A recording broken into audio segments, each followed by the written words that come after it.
Good morning. Welcome everyone to this network webinar hosted by the Ontario Network of CAPC and CPMP projects.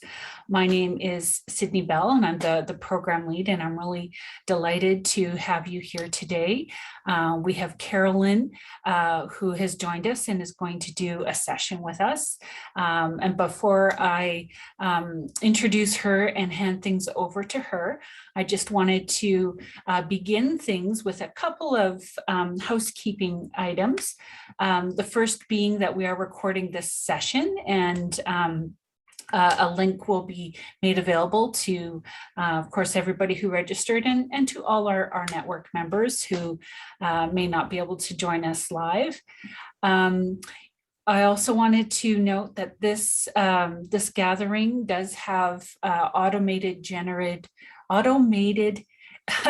closed captioning or subtitles. So if you would like that function, you just need to click on the closed captioning. You should see an icon there, closed caption, and then click show subtitles.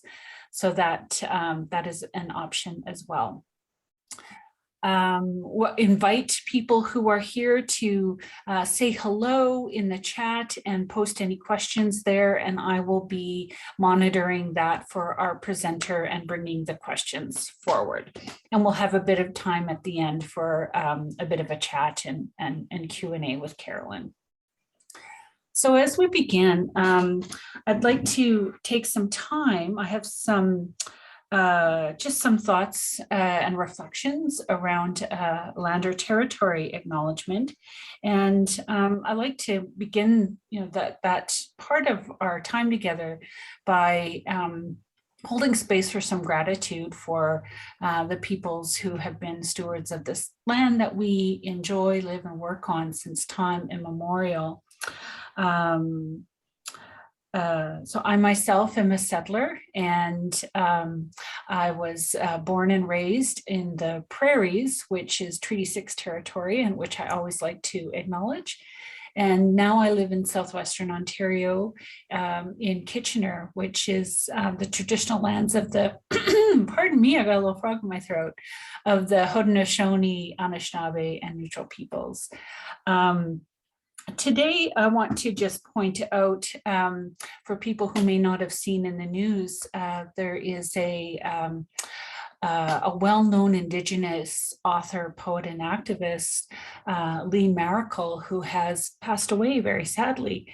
And but for me, this has brought her into my awareness. She's apparently a very important and prolific writer, Indigenous woman who has done a lot of awareness raising. So I will put in a chat a link to an article on the CBC about her. And I know I've been inspired to find one of her books and begin to read it. And if others are previously unaware of Lee and her work, I encourage you to do the same.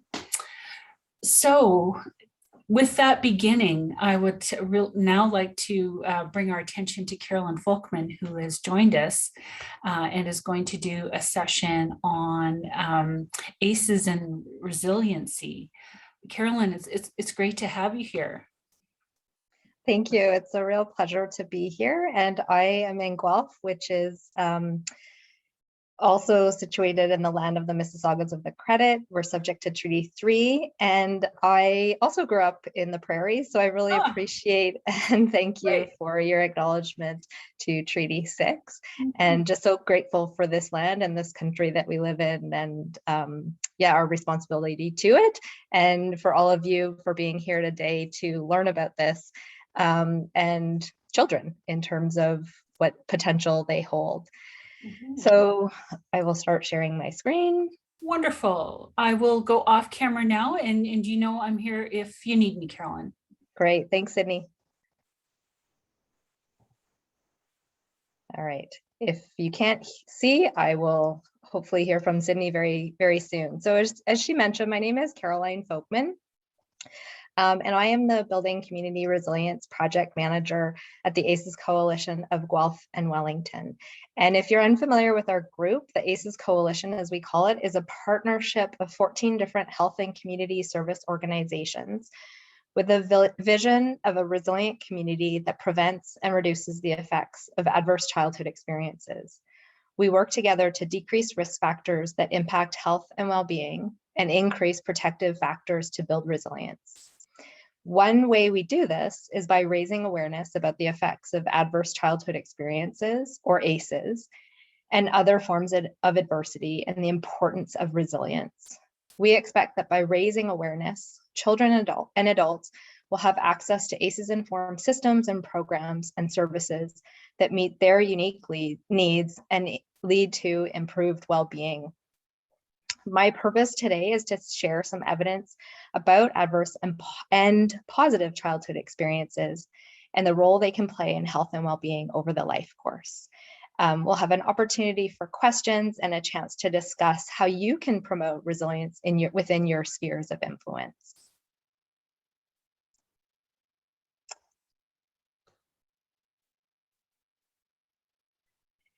My aim today is that you leave this webinar feeling hopeful about your role in the lives of children and their families in your communities, and with some ideas of how you can take steps to promote resilience within your sphere of influence. I will share some of what I know about the science of early childhood development, adversity, and resilience, and give you some ideas for taking action to promote resilience. If you only remember 3 things today, I hope that you remember both positive and negative experiences affect child development and impact health and well-being across the lifespan. As adults, we have a shared responsibility to create positive experiences, reduce adverse experiences, and thus to foster all children's potential. It takes a village. Really, to build resilience, it's not an individual pursuit. It requires families, communities, systems, and support all around. And it takes a village to create those relationships. And then finally, I hope that you can remember to take some time to care for yourself and the importance of self-care. You can't pour from an empty cup, and it's important to take time for yourself in order to care for others. I'll speak a bit about the science of early development and the idea that brains are built. I'll share some of our understanding about early adversity, what ACEs are and their potential effects. But I want to also remind you that biology is not destiny. So the adverse childhood experiences increase risk, but they certainly don't guarantee poor outcomes in the long term. And it's this science of resilience that gives us hope and reminds us of our responsibilities to support well-being. And then I'll share some principles to consider in your work to promote healthy childhood development, some of which I'm sure many of you are already doing within your programs.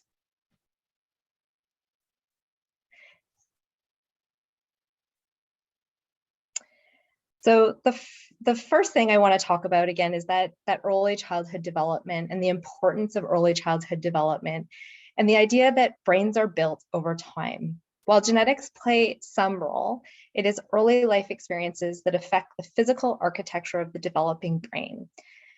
And that over time, these biological systems interact with each other and adapt to the context in which a child is developing, for better or for worse, and that adaptations in one system can influence adaptations in others. And I could spend a long time talking about this, but I actually want to show you a video. So if you'll bear with me, this video gives a really succinct explanation about a metaphor that our brains are built, and early childhood is that opportunity to create a really strong foundation for children.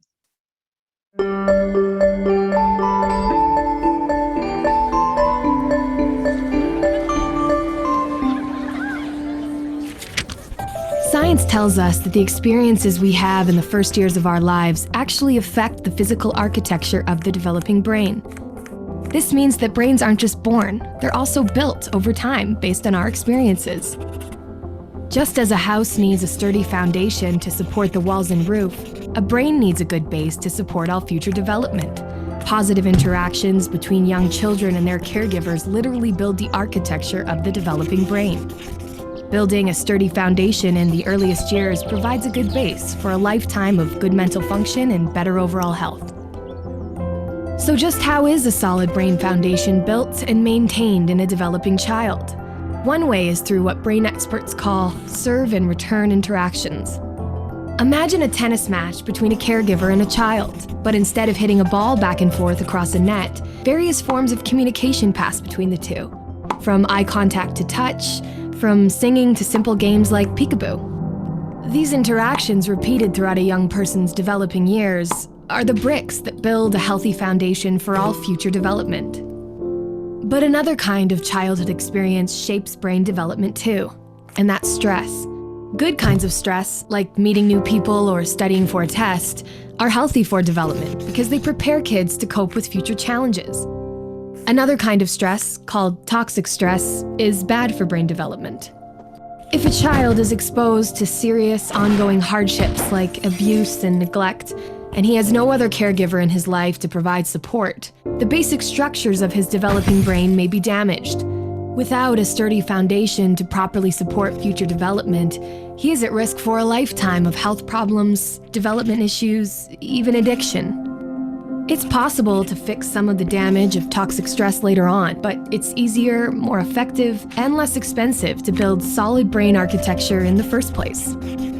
One of the things that sturdy brain architecture supports is the development of basic emotional and social skills, an important group of skills which scientists call executive function and self-regulation can be thought of like air traffic control in the child's mental airspace.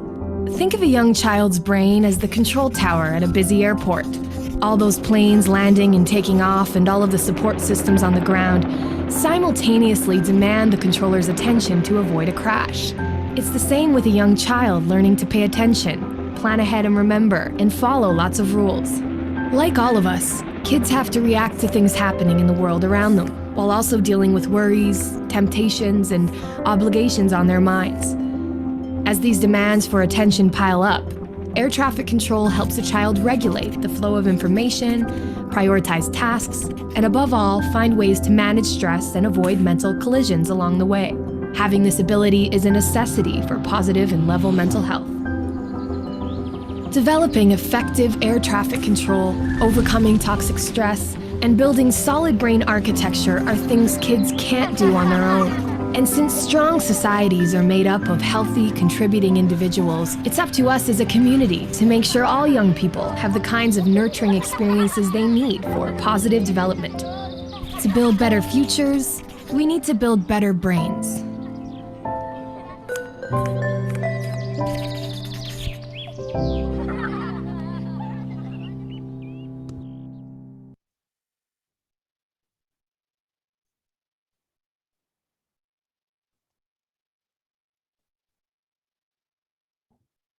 So I hope that in a very succinct way, give you a sense of the importance of early childhood and how interruptions or significant stresses can lead to that toxic stress response, which then can have an impact in other elements of the body systems, as I alluded to. And that childhood, although we can change brains as people age, it's easier and much less expensive to do it while children are young. So that leads us to, you heard about the toxic stress response and the types of stressors. And I'm going to talk a little bit about adverse childhood experiences, which the term arose from the adverse childhood experiences study that was published in 1998. And the research was conducted by the Centers for Disease Control and Prevention and the Kaiser Permanente, and they examined the relationship between childhood adversity and health outcomes later in life. And they defined adverse childhood experiences within 3 categories: abuse, whether it be physical, emotional, or sexual; neglect, whether it be physical or emotional; and household challenges, whether it be a parent with a mental illness, a relative that was incarcerated, witnessing intimate partner violence, parental separation, and substance misuse among family members. And the ACEs Coalition uses the definition that ACEs are potentially stressful or traumatic events that occur in a person's life before the age of 18 within these 10 different categories. And what the 1998 study found after surveying 17,000 adult members of a Southern California health maintenance organization and asking them to undergo medical assessment and to complete questionnaires about their experiences with early adversity and their current health status. The researchers found that health and well-being was poor among individuals who had an higher ACE score, or at least more of these types of ACEs. And right now I'm going to go into exactly what they found and what we've learned over the past 20 years of research. So the study, as well as a lot of research since then, found that ACEs are common and universal. In the Kaiser ACE study, almost 2/3 of participants, or about 64%, reported at least one ACE, and 1 in 8 reported 4 or more ACEs. And this prevalence of ACEs in the population has persisted over time. And Wellington Dufferin Guelph did a study a couple of years ago where they found, or Wellington Dufferin Guelph Public Health found that in our community, the prevalence is higher than this 2/3, and that in an unrepresentative sample, 81% of respondents had at least one ACE, with about 30% having 4 or more. We also know that ACEs are disproportionately distributed through the population. The original study was among well-educated, middle-class, mostly white participants. And over time, we've expanded our demographics. And we now see prevalence rates of ACEs are much higher among individuals who identify as multiracial, Black, and Hispanic, individuals who identify as LGBTQ2S+. They're higher in Canadian Indigenous populations, and they're higher in children and families of lower socioeconomic status. The study also pointed out that there's a dose-response relationship between the number of ACEs a person experiences and the risk of poor health later in life. So some staggering examples, again, over many years of literature reviews, is that people with 4 or more ACEs were 38 times as likely to attempt suicide. Their risk of chronic respiratory disease is 3 times. Their risk of heart disease, cancer, or stroke is 2 times.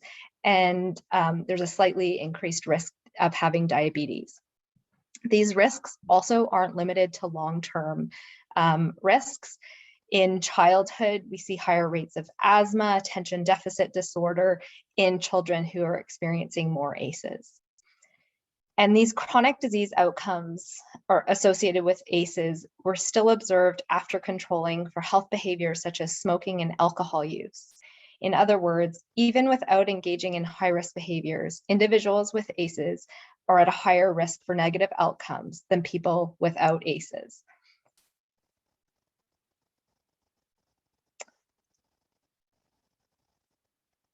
So as again, saying a somewhat similar thing, although not the dose-response relationship, we know there's a strong relationship between childhood adversity and negative health outcomes.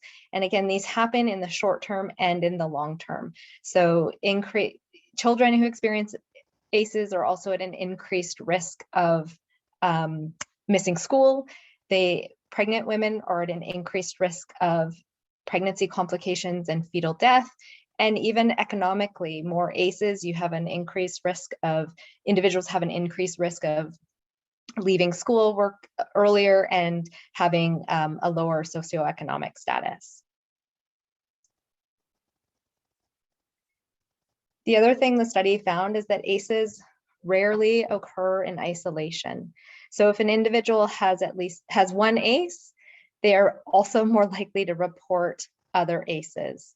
So this study in Guelph that I mentioned earlier, one example is that 88% of participants who reported growing up with an incarcerated family member also experienced at least 3 additional ACEs. Now, what we're also learning, the study from 1998 categorized these 10 examples or these 10 types of early childhood adversity. But as we've come to better understand the neurobiology and the concept of the toxic stress response, it is now widely recognized that there are more than 10 early childhood adversities, and that adversity is often exacerbated by systems around families.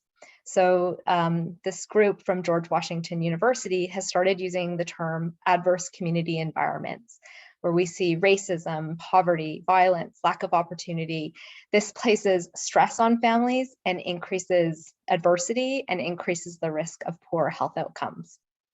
And this is because children who experience these adversities are having a chronically activated stress response system, which again has that cascade effect to other systems in the body.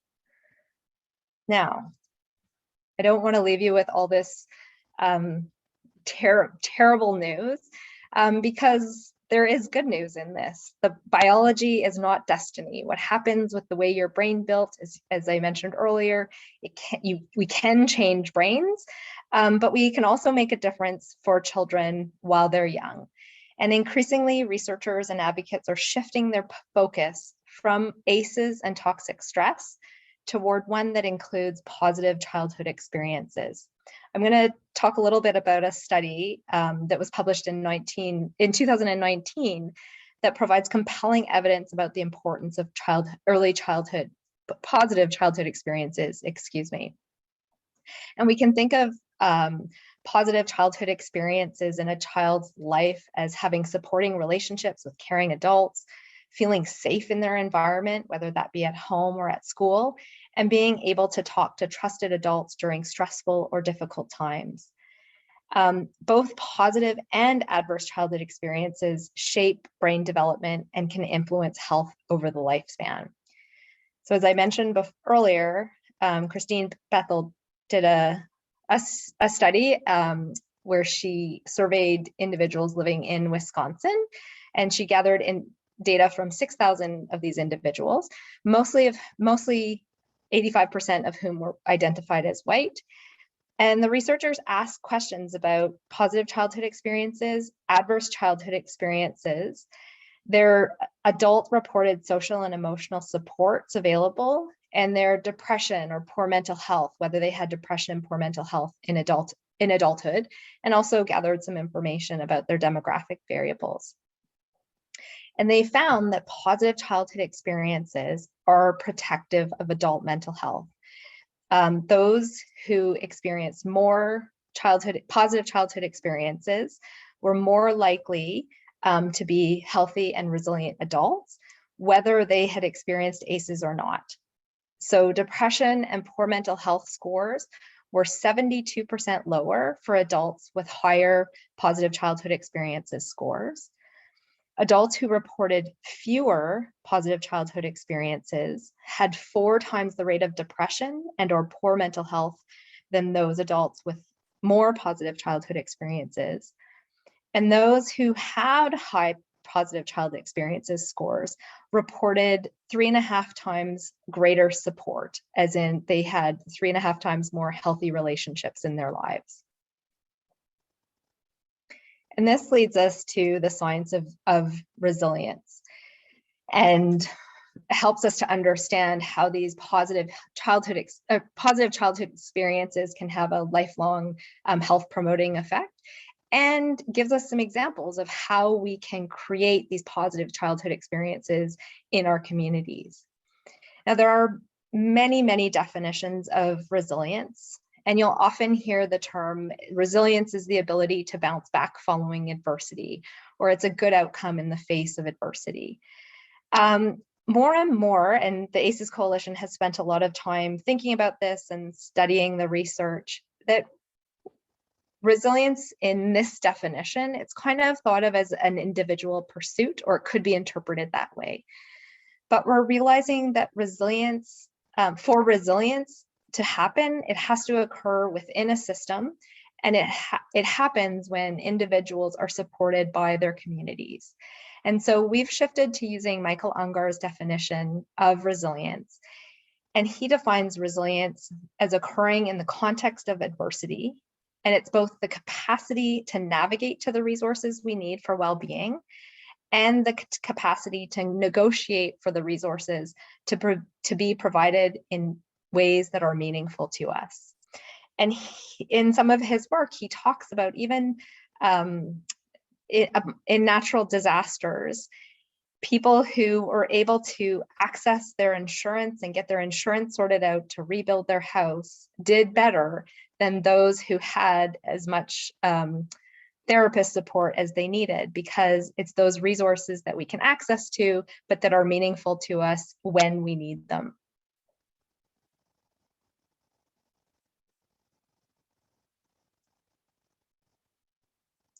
And as I mentioned, resilience happens with what's around us and also what's inside of us that's supported by what happens outside of us.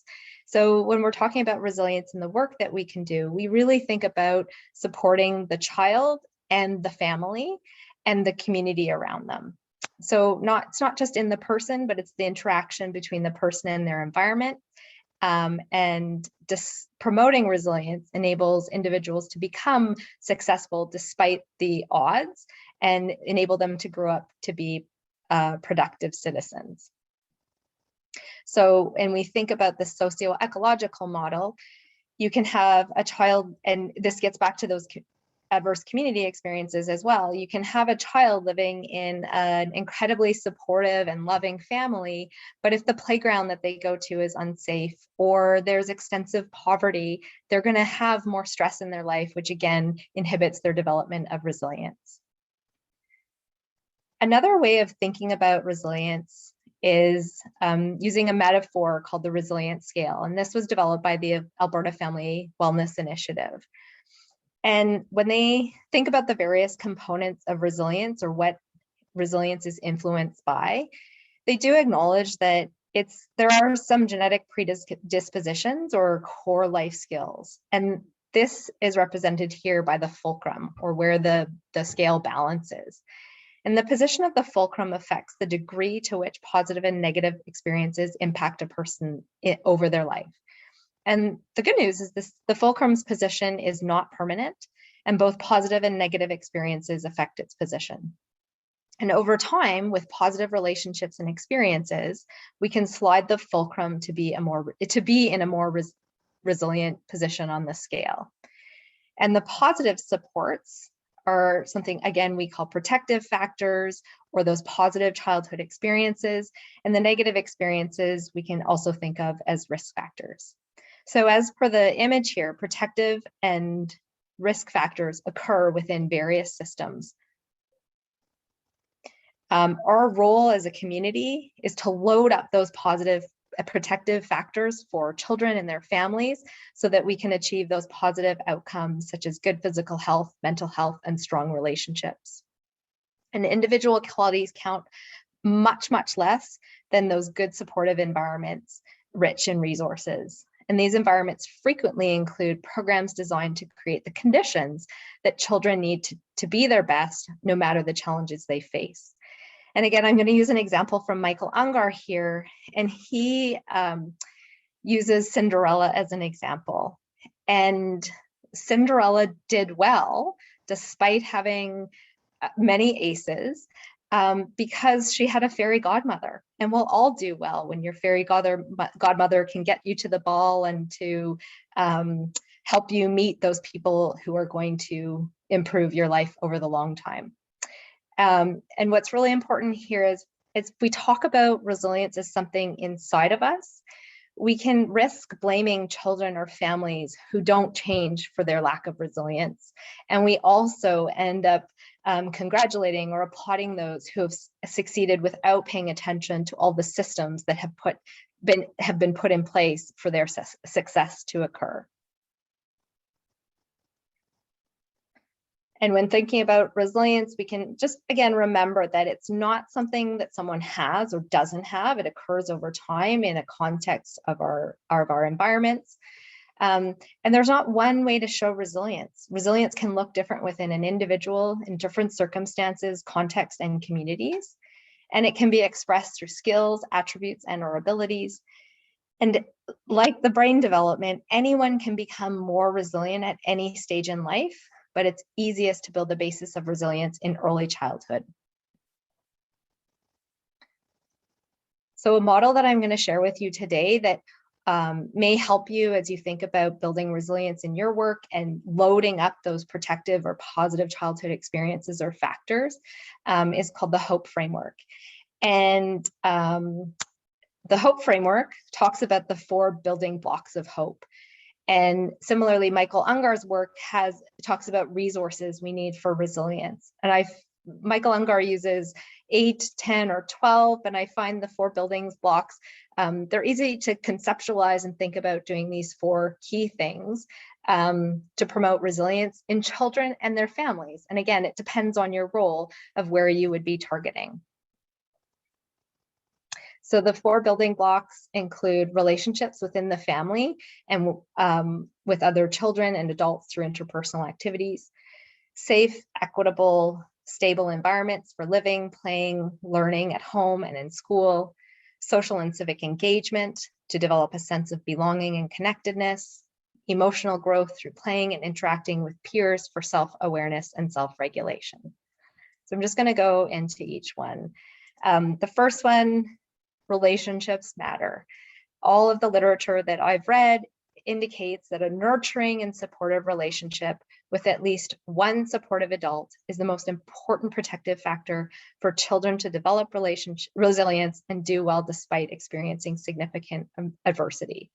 And some of the science behind this is that relationship has biological implications. When you have a strong connection with someone, your body releases the hormone oxytocin, which can then neutralize it makes you feel good, and it can neutralize some of those stress hormones like cortisol. Within caring relationships, children experience responsiveness and protection that buffer the effects of adversity and stress, and it helps them to learn key skills and capacities such as emotional regulation, which also builds resilience. So if you want to, and I'm guessing about some of your work, and maybe we can have a discussion about this afterwards, but in your role, how can you be a supportive relationship? Can you create space for supportive relationships within the groups that you facilitate? Probably you already do. How can you reduce sources of stress among your clients, which can then lead to other relationships, referrals to programs and services? And I'm guessing by the population that you're working with, there's ways that you can help to strengthen the parent-child relationship. So asking caregivers about the types of positive relationships that they may recall from childhood, celebrate those relationships, and talk about which components they want to offer to their children. And also you can help to strengthen their skills in terms of sharing information about parent and child attachment, and even that idea of serve and return and engaging with their young babies. Carolyn, may I just quickly ask, are you able to share your slides with us? Yes, for sure. Oh, beautiful. Thank you. Yep. And I'll include some references as well. Excellent, because I am curious for some Michael Ungar titles, if you have some recommendations. Yes, I do. Yep, I do. Just off the top of my head, he's got a book called Change Your World that's really great. And also coming up at the end of this presentation, Michael Ungar is actually coming. We're hosting a webinar on December 1st that's, again, focusing on the importance of relationships for children to build resilience. So it's a webinar targeted to parents, which I'll share with you in just a minute. Yeah, thank you. No problem. So the second building block is about creating those safe, stable, and equitable environments. And again, it's within your programs, and how welcoming is the environment for children and their families?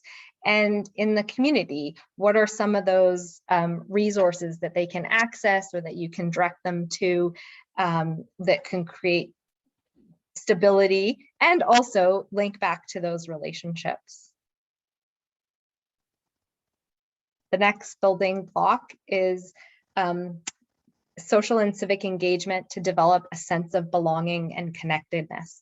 Again, one of those measures when they looked at positive childhood experiences was a sense of belonging in your community, and we know how important belonging is to making those relationships.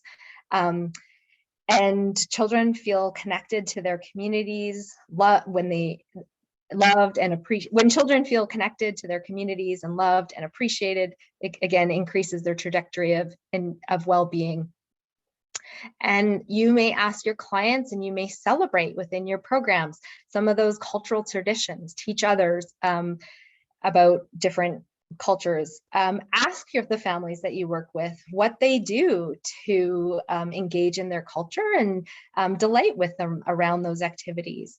Share information about how they can connect to community centers and maybe mentoring programs.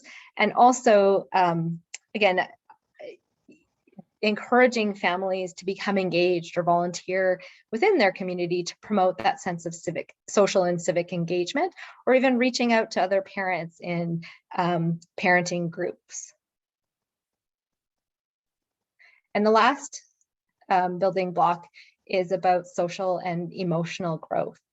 How can we teach children about their emotions and even around those parenting skills, create opportunities to understand the importance about self-regulation and how when a parent is regulated, they're more able to help their child deal with their emotions and manage their stress.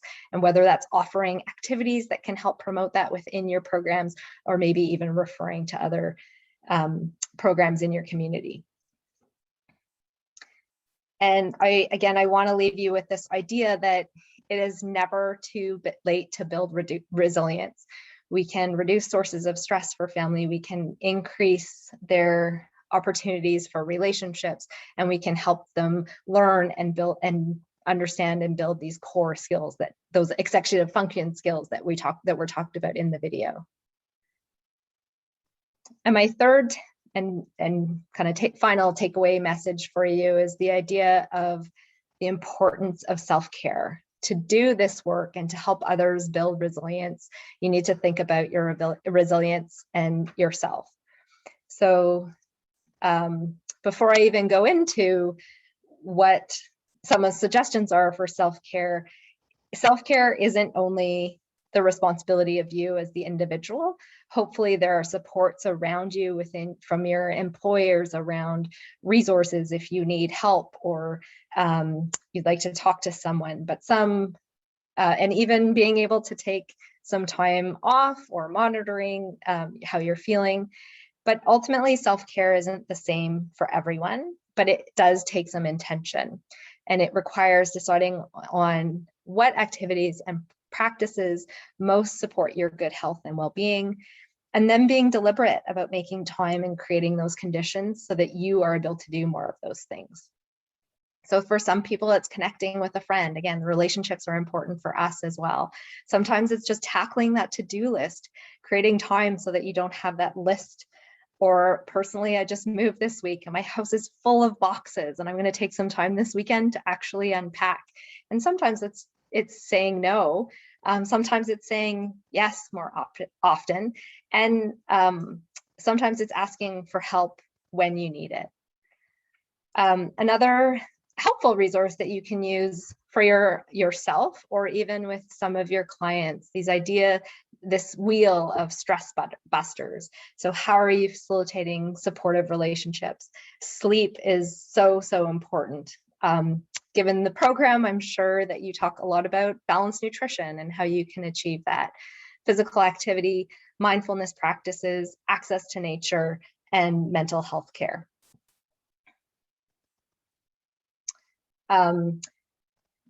This slide I put in here just to remind you that it takes some small changes The journey of 1,000 miles begins with one step. So learning bits at a time, there's small changes that you can intentionally create or do, and might be bigger changes to your programs. If you are interested in learning more, I highly recommend that you visit our website, acescoalition.ca. And there in the Get Trained section, you'll find we have 6 different modules to learn more about ACEs, resilience, and go a little bit deeper around how you can create action. We have the first 5 modules are what we call our core modules, and they give kind of the more background depth around what our ACEs are, what are their effects, what is resilience, and how you can take action. And then we also have a module specifically targeted to people who work with young children. So learning more about the role that adults have in reducing stress and promoting resilience in young children. And the 5 modules might take about 3 to 5 hours to complete. And the early years module, I think I'm seeing it's maybe 1 to 2 hours, depending on how much time you want to process while you're doing it. Also on our website, we have a toolkit, and the toolkit is meant to help what we're calling ACEs and resilience champions take action within their organization, give some ideas about where to start and how to move forward. As I mentioned when Sydney asked her question, and I meant to have, I do have the link. I have the link that I will drop in the chat. Feel free to share this opportunity with clients, with your colleagues. We have lots of room. Michael Ungar will be coming by Zoom to talk about the importance of nurturing resilience through relationships, and that's on December 1st. And just a reminder of the 3 takeaways. Early childhood has profound effects on our development, and has huge impact on our lifelong health and well-being. And despite the risks around adversity, there is so much that we can do as a community, as individuals, to promote the potential of children, and that it takes a village. Resilience isn't about one individual trying harder, changing their approach. It's about creating programs, creating policies, creating ideas, coming up with ideas of how we can support one another. And then finally, just a reminder to take care of yourself, take the time that you need so that you can support those around you. And at this time, I welcome your questions. Carolyn, hi. Hello. So I have so many thoughts actually, and there's a few things I'd just love to talk further about, but I will, I'll change the settings here so participants can unmute themselves or start their video. And if you have a question for Carolyn, please feel free to put it in the chat or raise your hand, and we can have we have time for a bit more discussion. I'm so glad that you went through the resources that you have in terms of the training that the coalition has. And I don't know if I was familiar that you had some that had a focus for those working in the early years. So that's really great to know. Yeah, it's relatively new. It was just, I think we just launched it in June this past year. Right. But so far we've had some positive feedback. So based on the evaluative feedback, I can highly recommend it. Oh, okay, awesome. Well, we will keep promoting that within our network for sure. A couple of things that stuck with me. There's a question about, is there a cost for the training? No, currently the training is free. And Right. I also didn't mention that when you complete the training, there is an option to download a certificate if you have professional development responsibilities. So yes, it's open and available to everyone to share and promote widely. Fabulous, fabulous. I did think it was so interesting when you were talking about the research earlier, and how even when outcomes were controlled for things like smoking, or those things that we can do, the choices that we can make to positively impact our health, don't necessarily, don't have that counter ability for the ACEs experiences. And to me, that speaks about just really the impact of stress. And I think we sometimes minimize that. So I love that you put the stress buster wheel there. Because and the self-care, because again, sometimes I think we, poo-poo it or minimize it. But I think the research is really showing the impact of toxic stress on our lives. Yeah, and one thing I put in here, I didn't put in, but I was trying to figure out a way, like just even as service providers or, actually at the Harvard Center for the Developing Child has 3 principles they recommend, and I kind of alluded to them, but they talk about reducing stress for children and their families, supporting responsive relationships, and creating opportunities to learn those core skills. And I think just even as an individual, when I go to the grocery store, I can be kinder to the checkout person, right? Which then hopefully when they go home, right, they don't have the weight of my stress, which then they pass on to their children. So at such a small level, it starts with little things like how kind we are to people, and I don't think we can minimize that because it has ripple effects that we don't even know. I agree, because when we think about our own experience and remember that how much it has meant when we've received a kind word from somebody, and the lift, the power that has in our day. The other thing that my mind can't let go of is the Cinderella example. I think that's fabulous. And what I was thinking, from the story in the movie that I watched is, she had these adverse experiences, but she did have friends. Like she had the little animal creatures, right, who were, who she had a relationship with, and they encouraged her and loved her. And, I also like to think about, characters like Harry Potter, or who's the other, Anne of Green Gables. It's kind of interesting to think about those fictional characters as well, when we think about how did they, maintain their resilience through adverse childhood experiences. It's true. And since I started doing this work, I can't read a novel the same way. Right. For sure. So again, if anybody does have a question for Carolyn, we'll be wrapping up pretty quickly here. You can certainly unmute yourself or come on camera. Or type something in the chat. I have to say this has been really fascinating and a really great overview of both the the science of the brain, and how that reinforces again the importance of relationship. And I invite all of us here to think about those 4 building blocks that you taught us about relationships, environments, engagement, and emotional growth. Because I think CAPC and CPNP programs are in a really wonderful position with the, the relationships that we tend to build with families, and the role we play in connecting in communities to really, be one of those positive forces. What did you call them? Positive childhood experiences. Yeah, absolutely. So I'm not seeing any questions come forward, but just some gratitude in the chat. And I also want to extend my thank you to you, Carolyn, for you're obviously extra busy right now with a move. So we're really grateful for you taking the time to come.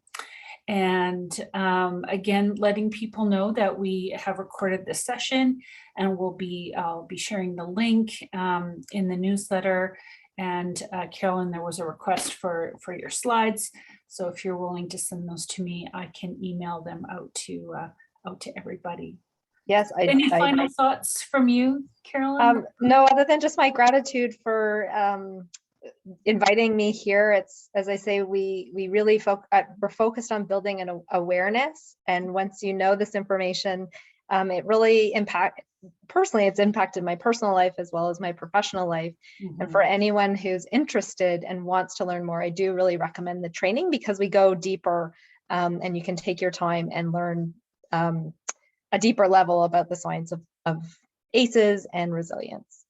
Well, I really do appreciate that the coalition has made that intentional shift to also focus the light on the resilience piece, right? And those positive childhood experiences. I think that's an important counterbalance to the Definitely. information. So again, we will share information. Carolyn, maybe if you send me a little blurb about the training, I'll make sure to forward it to everybody. It's such a great resource. So we'll share it amongst ourselves and hopefully encourage more participation in your wonderful resource.